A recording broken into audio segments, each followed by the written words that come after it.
Welcome to the Gym Mastery Podcast. I'm your host, Scott Ramage. On this episode, we're chatting with Chris Macnamarra of EAX Evolution Athletics in Pinehurst, North Carolina. Chris has owned the gym for 6 years. He is still active duty military, and he has a son, and I'm super excited just to get into chatting with you. Welcome to the show, Chris.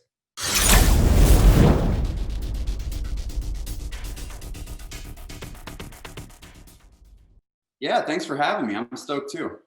Yeah, so we were just talking. I was kind of stumbling there because I wanted to say something about Pinehurst being known for golf. Yeah, that's it, man. They don't know us for much more. A couple people know it for military because it's right outside Fort Bragg, but it's like one of the golf capitals of the U.S., I guess. Yeah. So yes, and you not only own a gym there. Are you stationed or work out of Fort Bragg? I am. I've been here for the last 13 years or so, and putting roots down. So I'm not going anywhere. So I either got to pick up my golf game or hopefully keep the business going. Yeah. So tell us a little bit about your gym. Let's just kind of start with business side of your life. Yeah. So I mean, our gym, my gym, Evolution Athletics, we started in 2014. And we're coming up on year 7 now. We had 2 locations at one point, but the guy who was running that moved to Morocco, of all places, military guy. So we ended up leasing it to one of our old coaches and just kind of focusing on the headquarters here in Pinehurst. We are a little bit different than a lot of gyms that I've seen in terms of about 30% of our members are class folks. And then the overwhelming majority of the rest are individual athletes, so individual programming that we do, both myself and my coaches. That is quite different. So why yeah, I mean, percent individual training? I kind of had a weird route getting to where I'm at now with running the gym, but at the same time, I've always appreciated the individualized approach to people's goals, and just that came from some of my own endeavors as an athlete, and then as it switched into more of a coaching thing, it always struck me as odd that when you would walk into a gym, they would say, here's what you're going to do. And very rarely was there like, what are your goals and how do we get there? And that's, full disclosure. One of the reasons that drew me to the level method, it was individualized, even for folks that still need the social aspect. Because I will tell you, I'm one of the class people. Right. I don't compete like I used to, but a lot of our members here are military with very specific goals. So their programming kind of needs to be specific to that. And then we've got a bunch of, higher level athletes that do the same thing. But the principles are, I want to start where the person's at, and then we'll build the roadmap or the program to get them there. So tell me about that. When someone comes in to the doors and says, or sets up an appointment to check out the gym, are they coming in with the idea of group fitness, or are they coming on an idea with personal fitness? And how do you sell that? Like, what's that process look like? Yeah, I would tell you over the years it's switched, especially when CrossFit was at its peak and we were an affiliate, and it was, people just knew that. But at the same time, a bunch of folks would come in knowing my background and say, hey, I want a very specific plan to get somewhere in the military that requires a really hard and specific selection process. So, it kind of evolved from that. And so someone comes in, and we obviously have the free trial stuff and no sweat intros, and they'll come in, and that's what we start with. What are your goals, and what do you want to use? What platform do you want to use to get there? Even if it's someone with general fitness, we try and dial that in a little bit more. Do you want to lose weight? Are you trying to look for health markers? Are there specific things that you define as health? And we try not to define that for them. And then on the other side, if someone comes in for a specific program or goal, they usually tell us out front, hey, I'm going for this event at this time, and we can really start to lay that out. It's also nice because I can have people transition between the two. After someone gets to a certain point, whether it's in the class model or individual model, sometimes they just want to switch gears. Whether they need to or not, another story. But we can offer that in-house now. So we can say, hey, here you go. Come over here and work with my weightlifting coach if you really dig weightlifting. Come over here and work with, one of our high-level competitors if you're getting into competing. We have it here for them. Yeah. Something you mentioned that I really like is that you pretty much are starting everybody out with a goal set. Like absolutely from the start, they're putting in their head that this is about reaching goals. That's it, man. And you know, like for me specifically, it switched the opposite way that a lot of our younger crowd will do. Is I went from very goal-oriented, military focused, and then obviously kind of regionals and national level weightlifter type guy, to I'm just trying to stay healthy and fit and not in pain and keep up with my kid, that sort of cliche thing. But I have very specific goals that I want to do, and I want to track those metrics. But when I've heard it before, like, hey, what are your goals? Okay, great. We have one offering, and you're going to do what everybody else is doing.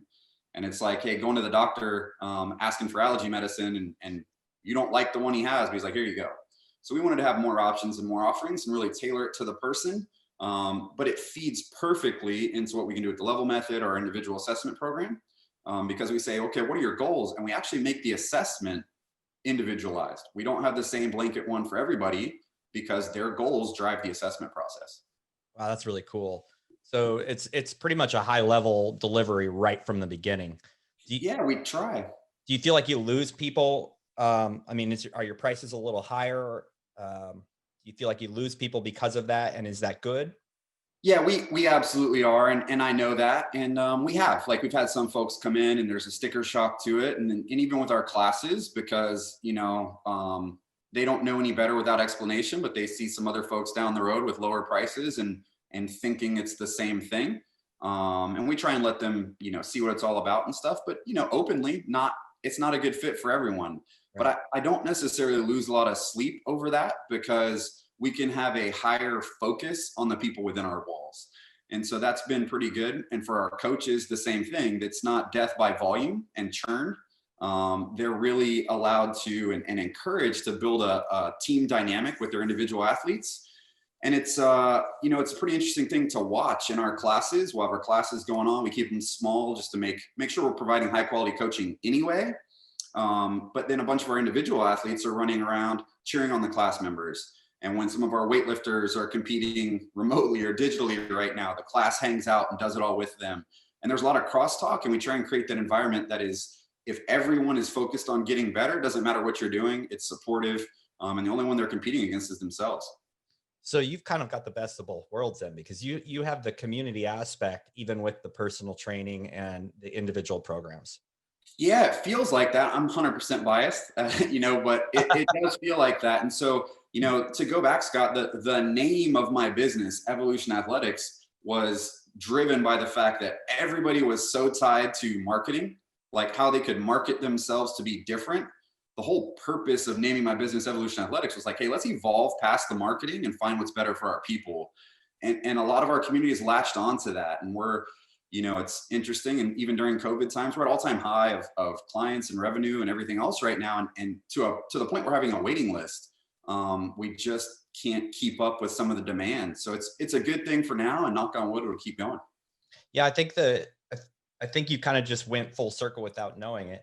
You're not focused on marketing, but because you're focused on the right things, marketing you are marketing. I agree. Yeah, it takes care of itself in a way. Yeah. So what kind of things make you stand out? I know members or other gym owners are listening going, okay, that's really, really awesome. I have a hard time getting people. What is it that makes that not a problem for you?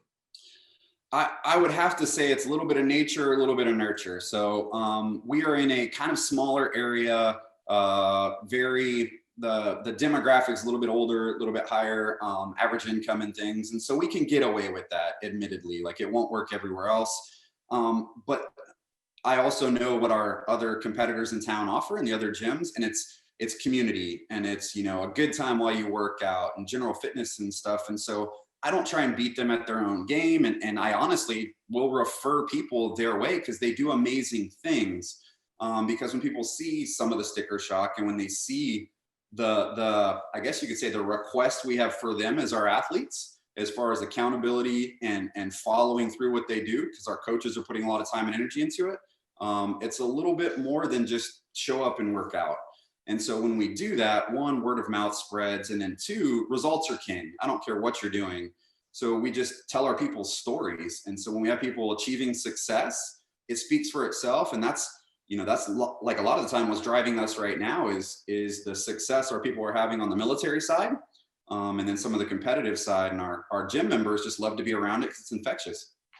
Yeah, I think a lot of people have this kind of like this fear of they're narrowing their market down too much, but it sounds to me like you've narrowed your market down so much that those people are knocking at the door waiting. It's created a waiting list. That's an incredible testimony in the time where businesses are really struggling. Gyms are closing because of the COVID restrictions, and just the way the world is operating right now. General emotional health is down. So um, Yeah, and if I could on that point, I would say like COVID highlighted that for us.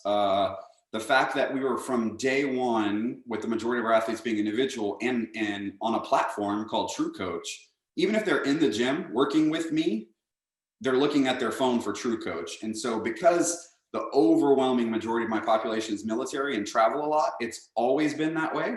yeah. I've had some athletes for 5 or 6 years, multiple deployments, you name it. We never skip a beat. So when COVID happened, it was just as simple as, hey, continue in your garage. We did the equipment sign out too while we were shut down, but they never had to miss a beat. And because their coach knows their goals and their coach knows what they have, they can modify accordingly. So thankfully, like that wasn't foresight. We never saw this coming. It happened. Yeah. And so we've been able to capitalize on that. And that's where I would say during COVID, we hit this uptick because a bunch of people in our local area was like, hey, you could still do your stuff and you can still be guided, and sent people our way. Yeah, that's incredible. I think you named a really good point. Was that when COVID happened, you didn't lose touch. Now, selfishly, we've partnered with Chalk.it Pro, and you probably do not know, but Chalk.it Pro has as much, if not more, of those options than True Coach at this point. So I definitely have to talk to you about that. Let's talk after this, man. And we're going to save you a lot of money too. It's going to be awesome. Yeah. So, but the point is just because they're not in your building, just because they can't be face to face with you, like the delivery has got to be just as refined and it's got to be just as personal, and having a tool to stay in touch with them and then keeping that your focus. I mean, I think a lot of people kind of broke down and kind of lost hope and didn't do that. So it sounds like you guys just stayed lockstep and just pushed through.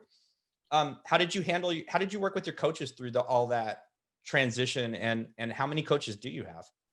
Yeah, so I've got pretty much 2 full-time, and then 4 that are part-time. And interestingly, like, because some of my coaches are military as well, one of my coaches with 40 or 50 individual athletes right now, he lives in San Antonio. He does it all remote, and we have people come in and here. But it starts with relationships. He has fostered the relationship with these people, and even though he was moving to San Antonio for a military thing, the clients did not want to leave him. Yeah, some wanted to switch to in-house coaches so they could get feedback and have that day-to-day interaction. But the overwhelming majority of people stayed with him, and he's since added clients. So it's been interesting that way. But for us with the coaches aspect, it was just we did everything else like anyone else was doing. Zoom meetings, went remote with our coaching seminars and things, and then put a lot of focus then on continuing ed. So making the best out of a crappy situation, but still trying to better ourselves as coaches. Right. That's awesome. That's incredible. And I think attitude, moving into it, problem solving skills. You guys are all military, so you're probably trained to the bone on that. So that's the next thing I want to talk about, because you built this business over the last 6 years. Yeah. And it's a healthy business. You built this business over the last 6 years, and you are, full-time active duty, right? Correct. Yeah. So how did that work out? How are you managing? Yeah. So, I mean, the first part is surrounding myself with amazing people. No doubt about it. That's what made it successful. I did have a business partner to start with, but unfortunately he was more of the endurance type, was doing a 50-mile ride one day around here, and got hit while he was riding his road bike and life flighted to the local, like UNC, the hospital here. And we had to split things up because he just couldn't handle it after a severe TBI. So more of it was put on my plate. But luckily, the people that I have with me, my general manager and my coaches, they are stellar. And so it's very, very hands off for me. And a lot of times it's them they're so driven. Well, sometimes me pulling back the reins, like, hey, I love the innovation, I love the other stuff. We got to figure out a way to implement it. So I'm in a good situation. It's only because the people around me. And so my goal is to talk to gym owners, mostly the other gym owners want to work towards the life they have. And I would say that what you just explained is something other gym owners really want to have. They want to have this, like they're having to slow down their leadership within their own building to keep them. It, they're just motivated. So let's talk about that. How did you find them? And let's start there. How did you find these people? Yeah, it's really weird. So when I was coming up through the coaching ranks, I was fortunate enough to have a bunch of mentors who were like from the All Blacks. Now my mentor is the head strength and conditioning coach out at the Raiders. I had all these, giants around me. And I started chasing certifications, and I started chasing all these different things that look good on paper. And then after years of doing it, and then just, years of hiring folks and doing things in the military, I've kind of boiled it down to three main things. And so it's suitability, fit, and risk. So if they are suitable, meaning they have enough knowledge and enough of the prerequisites, whatever your gym owners want that to be, whether it's a CrossFit level 1, whether it's a little bit more, that's fine. But like, are they suitable to do the job? That starts there. Then fit. I'm huge on fit. I don't care if the person has the most credentials in the world. I have turned down coaches because they had an amazing resume, but they just would not fit in our group dynamic because of ego or other things. And the last thing is risk. What I mean by risk is, how are they going to interact with people on a daily basis? How are they going to carry our brand? How are they going to, flourish, whether they want to continue their coaching growth process or not? I don't mean risk like, are they going to hurt somebody with their programming? Right. Yeah. Something like that. Yeah. So it's like, how would they impact us and the family of EAX? Yeah, that's a really good. I love that list. So you, just to reiterate, your three things for when you're looking for team members, basically inside of your building, inside of your business, is suitability, fit, and risk. That's my three. Yeah. Yeah. Is that a military learned thing, or is that a Chris thing? It's an adapted military thing. Obviously in the military domains, we look for a few other things. There's technical and tactical expertise and some other things, but for where I'm at, I kind of distilled it down to those few things because I absolutely encourage a diverse coaching staff. I don't think there's any set list of courses and all this other stuff, degrees that make a good coach. In fact, I think it's the opposite. It starts with a good human, and then we layer that stuff on. And that's what we do. If we have someone who's beginner level coaching skills, but we see those traits in there that we can develop, yeah, I'll pay for them to go to the coaching certs because we want that type of good human around. Yeah. That's awesome. So how much of a role does your military experience play in the way that you operate your business? I would say it has a big influence. There's no way I can throw away like 20 years of doing it without, paying homage to that. But at the same time, I try not to make it some very dogmatic and regimented place. I don't want that, because if 80% of my members are coming from the military, they just want to shut it off, and they want to operate there. But, simple things like we get commended all the time from people coming in about how clean and organized we are, how strict, like sticking to schedules and things like that. And the consistency there, I think, is one thing that, I've been told separates us from some other places, just because the people want to know what they're getting into. And I would say that the flip side of the coin of, kind of doing our own thing and running our own model is you can slip down this slope of no guidance and very free flow. So we're trying to find that balance all the time. Yeah. So let's dive into your own systems and processes. I mean, you have a business, you have a successful business, you're running multiple staff, you're also working, I would assume, like I said, full time. You have a son. What are your personal management skills? What are the things that you like do daily, systems, processes, non-negotiables, all those? Yeah, I mean, I think it starts with priorities and scheduling. So like, setting my priorities for the day in a given day. And that's typically like, work. So Army things, the business and family in some capacity, depending on what's going on. those might take a different weight each day. And like, obviously my family's always going to come first, but if we're just doing school and nothing else after, well, that takes a little bit less time. So I kind of build my schedules out like that. And that's the thing. I wake up usually same time every day, like 5 a.m. and I do our morning class with our people, and then flip around and get the kids to school, and then, or the son to school, and then head to work for a while. And then in the evenings, come back and check things out. But with the 40 individual athletes I have as well, it's very regimented on how I talk with them as far as setting some boundaries. Some people I know just keep their phone open 24/7, 365. I think if there's a mutual respect and a relationship built, there's boundaries, and people start to get that. But if I schedule certain times every day to do certain things, it prevents the creep or the distraction stuff that can come up from life. And then at the same time, with our coaches and staff, they know if they want to hit me up at certain times a day or certain methods to do that, to avoid the stray voltage that I think can pull people off track very easily if you let it. Yeah, I like that term, stray voltage, because I've been a victim of stray voltage. It was a massive issue. I thought it was part of my success, and I would imagine that a lot of gym owners feel like that stray voltage is a part of their success, where they get hit with a question or a concern or a need from a member, and they're Johnny on the spot.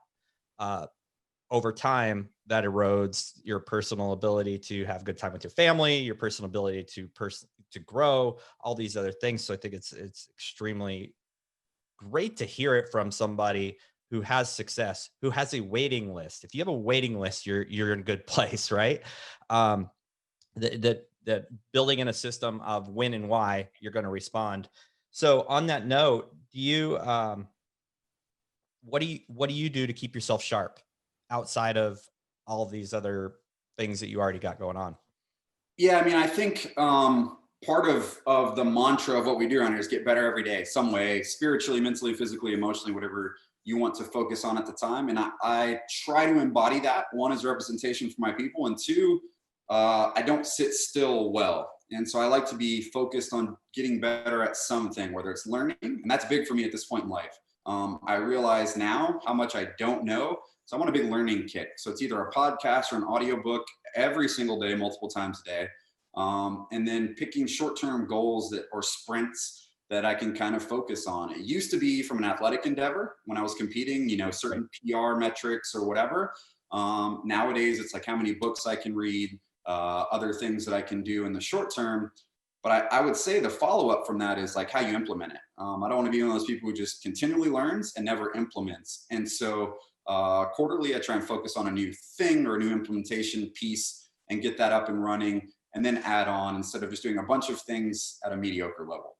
Yeah, I think that's another thing I've been focused on this year is you don't only need to be a consumer. You need to actually kind of step into it and improve on the things. I think people can go from book to book to book to book or pod, and they never implement anything. Now it's all in their head a little bit, but there's no practice behind it. And we all know that practice is what develops the things that make us better in those. So what is your current learning journey right now? Yeah, so recently I've been trying to implement a lot more sports science stuff at the gym at a higher level. And so the specific two things recently are muscle oxygenation sensors, and then kind of some thermogenic stuff, heat cameras. But really, that's something I've been playing with and how to distill it down so my coaches can do it. Because I've got two different devices and I'm not tied to any of them, but one is kind of user level, you can use it, and the other one is kind of research grade. And so that's been my big kick recently, is kind of a physiology focus. Earlier this year, it was kind of biomechanics and movement, but COVID threw that off when I couldn't screen a lot of people and do some other things. But really, that's the big focus right now. So you totally nerd out. I think 100%. Love it. So for you said thermogenics. So heat production from activity or nutrition or what? Yeah, so I mean, we kind of took it from, well, some you're seeing it now with COVID, the epidemiology in like medical world, but in the sports world, it's getting some traction because even on the rehab front, when someone is hurt, like say you hurt your knee, if we're looking at you through a thermal imaging sensor, like a camera, your area that's injured will will have less activity and therefore show up like colder. So we can look for asymmetries left to right. We can look for levels of activity and really just kind of drive the movement train a little bit more specific to your needs instead of just say, yeah, go through a squat, but not see what's going on internally. And none of these are just in isolation. You know, you got to watch the person and talk to them. Right. But it's just something I've been nerding out on recently. So it's definitely applicable then. I mean, you're applying this to higher level therapy and movement and strengthening. Yeah, earlier, well, I should say late last year, I tore my hamstring. Grade 2, got some PRP on it and kept going, never really stopped doing things. But that's when I started to research into it because my own events drove that kind of interest. And I saw that and it was like, okay, well, that's something I could potentially take into the gym because we also have a physical therapy studio in-house. We have yoga studio, we have a recovery room, we have all this other stuff. It was like, hey, out on the floor, if I have someone returning post hamstring, can I just put this on while they do their workout and see the level of activation or the level of heat production in the injured area? And if it's not the same or within a certain degree of difference, then we probably shouldn't go full speed. We probably shouldn't go back to normal, much less add on horsepower. Right. Right. So is that physical therapy studio or practice directly in line with your business? Like, is it synergistic or is it just housed in there? It's synergistic. So I specifically chose a therapist because she was mine in the military, and then leased the space to her when she was getting out because she did not want to continue on the military chain because she was getting promoted out of the fun stuff, which was treating patients. Right. And she is in 100% alignment. It's vice versa. So if I have an athlete with a problem, I refer to her. And then when someone comes in with a pre-existing problem, like we've got a lot of injured guys around here coming in from the military side, she does the eval, she does the diagnostics and recommends like a loading pattern or profile. And then we put that in an individual program. And so when we have a system of checks and balance, it's not just me as the coach trying to make them awesome at whatever. And it's not just her as a clinician saying, oh, you should never go hard again because you're going to hurt yourself. And we absolutely crosstalk, and she's great. She sees me, she treats me. I'm 100% biased. Yeah, well, I think that's a really good point. Some gym owners I know have tried to bring in chiropractors or PTs or even massage therapy, all these things to help supplement or collaborate without the thought of we actually need to have a synergistic and like relationship where we're sending each other where it's not you just come and get PT, you come and get PT and you're using the facility to get better. When I owned my affiliate, I happened to move into a building where there was a PT clinic already. And I thought, oh, this is great. My wife's a physical therapist. This is awesome. It's going to work really well. Well, she only treated really super old people. So there was no synergy whatsoever, right? Yeah. There could have been, but there just wasn't. So I think that's a really good thing to point out is like, be intentional about that relationship. Just don't think that just bringing someone in is going to make all the difference. Like magically, you're going to get all those people in her clinic or his clinic to move directly into your gym. There's got to be a really close tie and relationship. Yeah, I would completely agree. And even with our yoga studio and the folks that we let in house, back to that suitability, fit, and risk thing, like, if it's not a good fit for our environment, the risk there would be her driving people away, saying, oh, that programming is going to hurt people and stuff. No, she gets it. She absolutely understands. If you want to train at a high level, there's going to be dings. There's going to be other stuff. And conversely, she trusts what we do. She's one of our athletes, our physical therapist. And so, all of them in that office. And so when they see what a, progressive approach to fitness and goals can look like and a little bit more, a methodical approach to things instead of just random, she's one of our biggest advocates, and it's great. Yeah, that's awesome. I'd love to hear those types of stories because I've heard the ones where it doesn't work. Oh yeah. So as far as like Chris right now, like if you were to look back in your history, the 6 years of owning your gym and the business aspect of your gym, what has been the most pivotal thing you've learned? Like, has it been from a book, a podcast, a person, a course, and what is it? And what did it do for you? I think I would have to say a personal learning point, and I don't know when it occurred or when it struck me. Was I was trying to make a lot of people fit my version of fitness or programming or something like that, as opposed to meeting them where they're at, and kind of what we're doing a lot more of now. So as you can tell, like I do nerd out on things, and I kind of go down these rabbit holes and just have a tendency to think that's what everybody needs or wants, because it's evidence-based and it's all this other stuff. But we've switched that recently to evidence-based but athlete proven. And so I don't care if I have the best book, I don't care if I have a study showing whatever. If my athletes aren't going to do it, it doesn't have the same weight. Now there's a talk about creating buy-in and getting them to do stuff that maybe is right at the edge of their comfort zone. But it takes both. And that's the whole purpose of meet the athletes where they're at and then start to make the roadmap. And I use a map analogy with my athletes all the time. Like if we're driving coast to coast, that's great. But if you're aiming for San Francisco and I'm aiming for Tallahassee, we're on the wrong, we're not even having the same conversation. So where do they want to go? Meet them there and then try and find the way to get them there optimally. Yeah. Yeah. So is there a book that you would say, hey, everybody, you need to read this if you're a gym owner? Ooh, just one? Yeah, I would say there's one called Essentialism that I'm a big fan of. And it's exactly that. Like, what is essential? What is optimal? Because I have the tendency to go full bore and go maximal on a lot of things. Yeah. And essentialism it's perspective, right? So what I figure is essential is different than what you do. And so if we recognize that, it's easier to come to a shared understanding. Yeah, that's really cool. So before we hit the record button, we were talking about podcasts, and you say you listen to podcasts. What podcasts do you listen to? I mean, if you're like me, I rotate through like 50 different ones. But absolutely, I'm in the same boat, man. I definitely shift through a bunch because sometimes it starts with the few that I normally use, whether it's oh my goodness, like Spiral Out, the Training Think Tank podcast, Mind Muscle Project, some of those.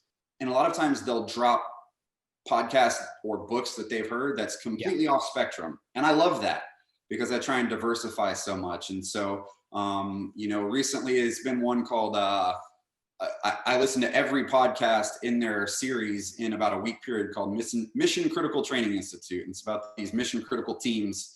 And it talks about complexity and understanding and routine versus critical communication.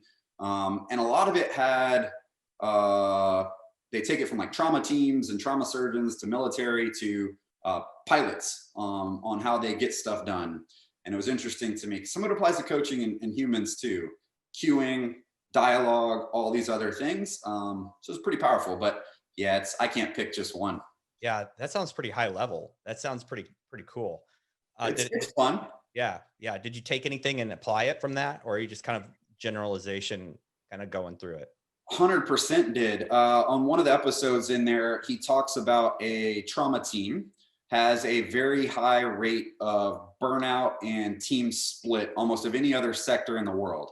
And to me, some of the similarities were of people hitting like stagnation and leaving gyms and other things. And when you walk in, everything seems hunky-dory, everything seems great.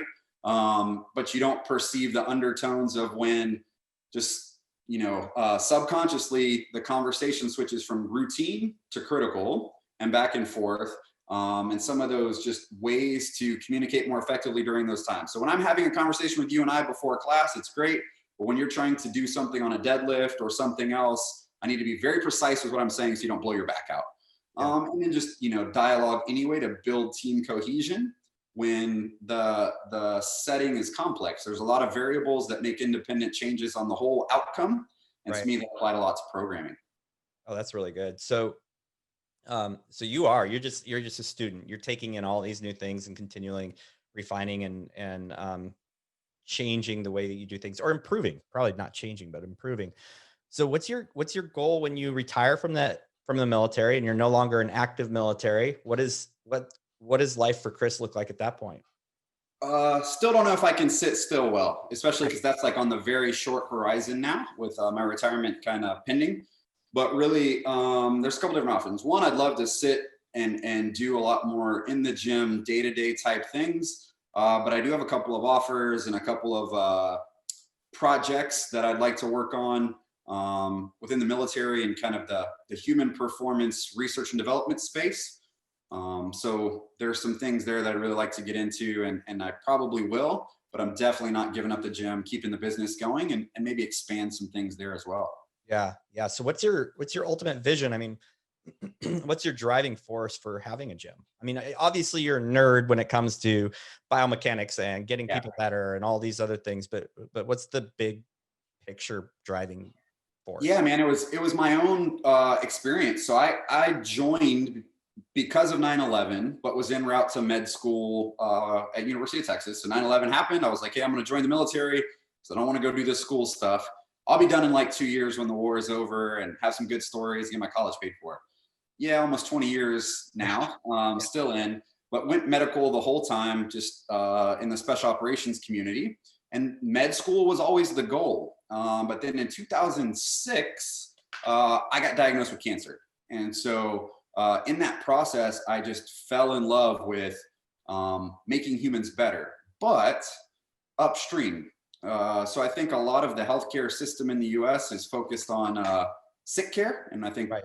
you can take from that what you want, but my whole focus even back then was like, what can we do upstream to make people live a longer, fuller life? And then just through opportunities with the military, and they saw my passion for that. I got sent out to a bunch of pro facilities, a bunch of behind the scenes stuff with CrossFit, Jim Jones, Mountain Athlete, all these other ones. And that's kind of how the business came about. And I would never leave it now because I see the impact we can have on people from a health perspective. And, I'll say it, the life-changing impact of getting through some of these military events and then returning from significant injuries to a high level of function later on. So that's what drives me. Wow. Wow. I love the thing that Jocko would say, like, Chris had cancer. Good. Like, what came out of it? Like, good. What, I mean, you've really, really moved in a really impactful way, that proactive approach. So I can't ignore you had cancer. Was it life threatening? What was, Yeah, it was one because I was too stupid to go get checked. 22 years old, high on uh, life.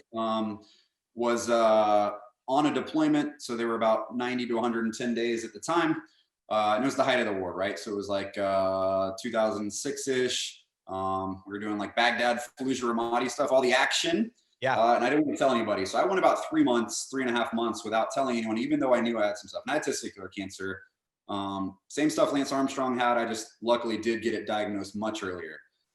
So I had to had to have surgery, had to go up to Walter Reed and go through the radiation stuff. They thought it spread up my lymph nodes. Luckily it didn't. But it could have been much worse. Yeah. And so in that time, you got a lot of time to think and a lot of time to reflect.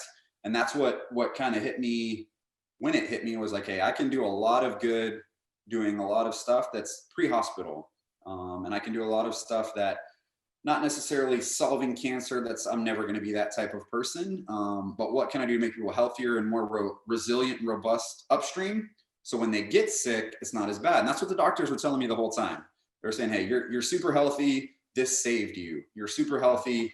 It really worked in your benefit. But here's the thing, Scott. I was an endurance guy. I was doing 12 and 24-hour races. I could barely get myself out of bed.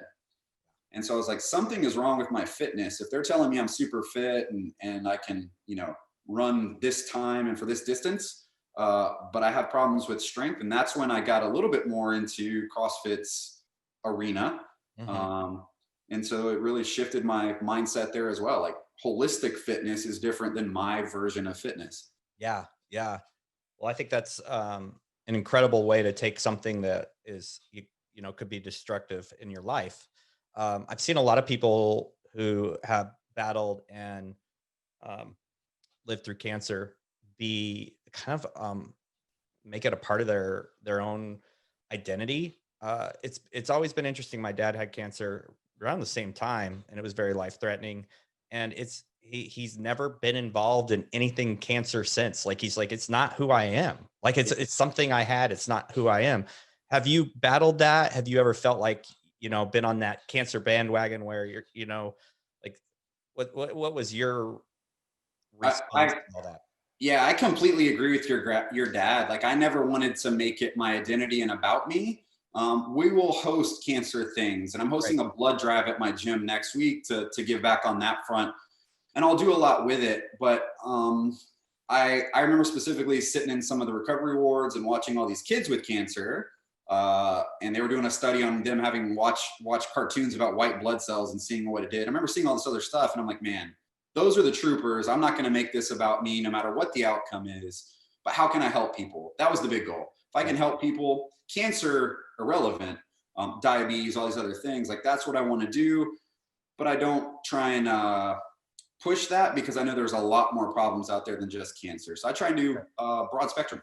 Yeah. Yeah. And the beauty of all of this, but also the extremely frustrating part of this right now, is the fact that we know, in fact, one of my recent guests, Ben Olin, has large on his windows, we build COVID resistant humans. That's like on the outside of his gym, on the windows. It is his marketing. And he gets people obviously livid and pissed at him, but he's like, it's the truth. We're building people resistant to disorders or disease. Yep. Yeah. So, but that's also caused an incredible amount of frustration. And that's the first thing that's being shut down. We don't necessarily need to have a conversation about that, but it goes well beyond before COVID, because I really, truly believe if we had a more proactive, health orientated, fitness orientated mentality as a country, COVID would be way less of an impact. Like, yeah, completely agree, man. And you were talking about books earlier, like one I just read recently called Upstream by Chip and Dan Heath, the same guys who wrote Made to Stick. They talk about that, our healthcare model, about all this other stuff. And this is before COVID.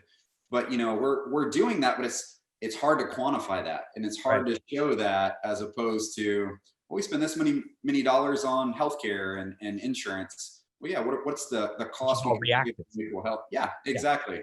Right. Yeah. Yeah. So it's a bigger there. So it's a big purpose. You have the bottom line is you have a very large driving purpose keeping you in this game. 100%. I don't think the energy would be there if I didn't, with the Army job and trying to raise an 8-year-old and all this other stuff. I don't think that'd be there if it didn't drive me. I would argue I don't have a lot of fun hobbies. I don't golf, even though I'm in Pinehurst, and I don't do a lot of other stuff. But what gives me true happiness, return on investment, is just the way that it's helping people and seeing that life impact I can have on others. Because once I'm gone, they probably won't remember too much about Chris Macnamarra, but those people's lives who I touched and made better, man, that's powerful, and that's what drives me. Yeah, a legacy of health, leaving behind a legacy of health that'll transition to your kids. I mean, it just goes full circle. Because earlier, honestly, I was thinking as you were explaining all of the things you listen to, the podcasts, the books, the learning, it's all super nerdy and it's totally relatable to what you do, gym and military. And I'm like, well, what do you do for fun? But it sounds like that's it. Yeah. I mean, so that's the other part too, is I'm not gonna lie, my job's pretty fun. I get paid to skydive and drive dirt bikes and shoot guns and all this other stuff. So the job is an adrenaline rush in and of itself. And it's I would say it's fun. So I'm lucky, man. I am blessed in terms of I do a job that I love. I have a business that I love. And so that happiness is there. I don't need to chase an adrenaline fix, and I don't need to, I'm never going to turn the wrenches on the old Mustang in the garage. Like I get more enjoyment out of helping humans get better in the gym. And that's really what does it for me. Yeah. I mean, I would and do pay to do things like that instead of getting paid to do, shooting really cool weapons and driving fast things, motorcycles would be really sweet. Probably especially in the way that you would end up doing it, and skydiving, all those things are things that we pay for. And that's, of course you're walking away a little bit away from that. Are you going to still get a dose of that through some of the projects that you'll do? Potentially, with the way I'm tied into it and some of the studies we've commissioned through the Duke and UNC system that I'll stay tied into probably for life, look at those things and some of the ways they affect people, periods of prolonged stress, and then periods of intermittent life threat stress. So those things I'll still be a part of, but I have closure because I'm completely happy with what I did over my military career. So it's not going to be something that eats me. And really, like, I'll tell you the mileage it does put on your body, not a bad thing if I'm not beating up the knees and back any more than I already have. Yeah, absolutely. So a few more things before we wrap up. You've been implementing Level Method for a while, and you do have a little different business model. So first, why did you choose Level Method? Man, it was an interesting story. One of my individual athletes, military guy, was, I think he was down in Florida, Louisiana on a training trip. And he sends me this picture of the level method chart. He's like, hey man, they have your stuff. And I was like, what is this? Like, I don't know what it is. And it wasn't, it was I think the generation 1 map or whatever, but I was already using similar tests. I used the Secret Service snatch test. I used the Oxford rowing test, which is a 3-part rowing test with a 20-minute row, 1 mile time trial, like all this other stuff.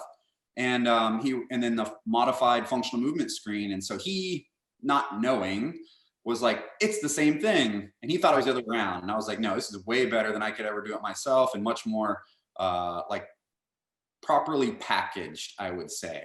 So really, it was a no-brainer for me when I saw it. And I'll tell you, the membership thing was something I was already looking at. How do I gamify membership so that they want to come back?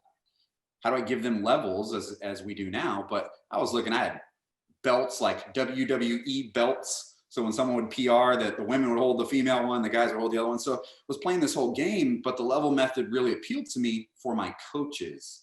So when I'm trying to relay my nerdery to them, it doesn't always translate the same. And so now we can have a common operating language to coach from. And so for my coaches was the no-brainer. I love it for my people, but when I can tell my coaches, hey, this guy is a blue 2, when he is this, and this, we want to work on these things. Now, some of my individual athletes, we add like military things. I have to do some ruck-based training, some swim-based training, but the framework is the same. So really we start there and then we can build. That's incredible. Yeah, because how long have you been with us? A couple of years. Yeah, a couple of years now, man. 2-3 years at least. You went through the first version of the map, and then the latest version, which is probably going to stick for a very long time. It seems very well refined, in my opinion. I love it. Yeah. And so you've been with us for a while. How's the evolution of how you've used it? Has it been pretty consistent how you've used it? No, it's morphed as well. Early on, we'd bring folks in and say, hey, we're going to put you through all the tests and we're going to do all these other things at one period of time, and kind of get them on board. But it's really weird. I think it's back to like the social change. A lot of people will come in and know what their weighted pull-up is, their front squat is, will know these other things. And if we put them through a movement screen and they move safely, like we kind of get them into class. And then the programming is built such that on Thursdays, it's off active recovery or level method test day. Oh, interesting. And so like for our gym, I program Monday, Tuesday, Wednesday. Thursday is that, like I was saying, off active recovery or level method makeup. And then Friday, Saturday, Sunday is just closed. But with that, I can take someone and say, hey, we just did this on Wednesday. I don't have your front squat weighted pull-up lactic tolerance. Let's test that Thursday. Okay, cool. They'll come in and they'll do it then. They get the social aspect. That's for our class stuff. For our individuals, we build it into their first on-ramp couple sessions, but that's easy because they're not trying to match a class schedule. Yeah. What's the response to your new people coming in, getting that assessment? Hands down, love it. And I think it's a separator, and the ones who don't stay with us, like I can't speak to their things, but it has been an absolute draw for a lot of our members. Heck, I'm doing some media stuff with a guy this week. Like he's coming in to shoot a bunch of things for us. He might join because of the level method when he heard it explained, and he does his own thing in his garage, and he never had someone take a methodical approach like that and loved it. So really for us, as soon as we show it to them, people like to have some version of quantified results. And so that's what we've always been about, is performance-based. Like you want to get fit at what? Give me a metric of success for you. Now the level method kind of lays that out for them. And we'll have some that even with a body fat change is their goal, or a body composition change, they'll also add in, or we will encourage them to add in a couple performance metrics that fit with that.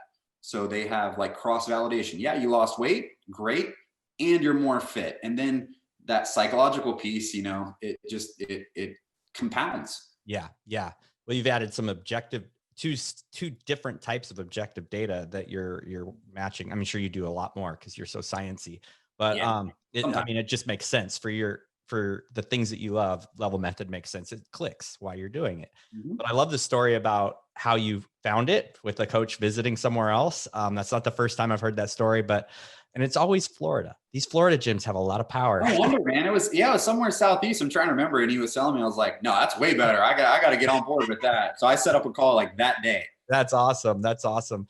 So, what would you say to a gym? Maybe an owner is listening to this and he's a little bit on the fence. I mean, what's your sales thing? I mean, you kind of said it, but how would you wrap that one up? Yeah, I would just say it's the separator between the constantly varied fitness piece with objective fitness. And so constantly varied is great. It has a time and place.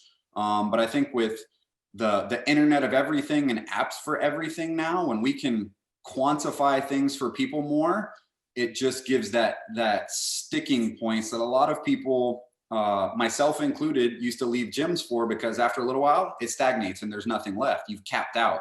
This always gives you something to focus on. And more importantly, I would say, if you keep people from backsliding, as the holidays come up, we are taking an approach to say, here's your level, don't lose it. Because we're retesting in January. And so it might be a little bit of like intrinsic motivation when they're hitting the holidays and not wanting to work out, and like, hey, don't lose your level. And so that's just something we can use, as opposed to, hey, don't get less fit. That's hard to quantify. Yeah, for sure. For sure. That's awesome. Okay. One final question. Okay. Don't think too much about it and don't worry about what people think.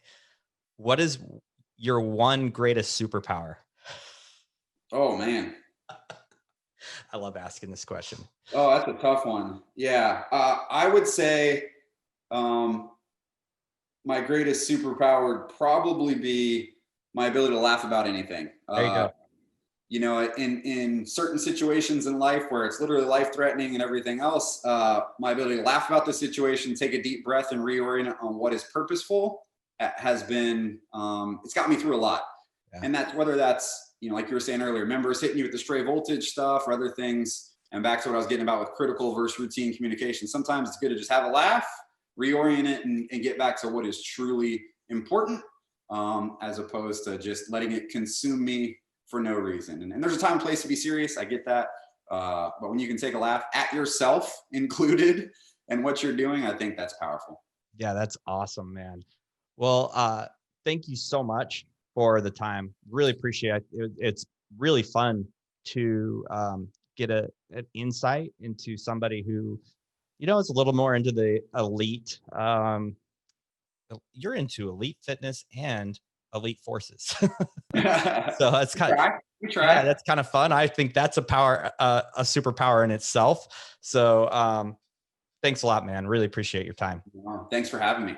All right. So, hey, everybody, thank you so much for listening to this episode of Gym Mastery Podcast. We have an episode every week, and we talk just like we talked with Chris. We talk to like ridiculously amazing people.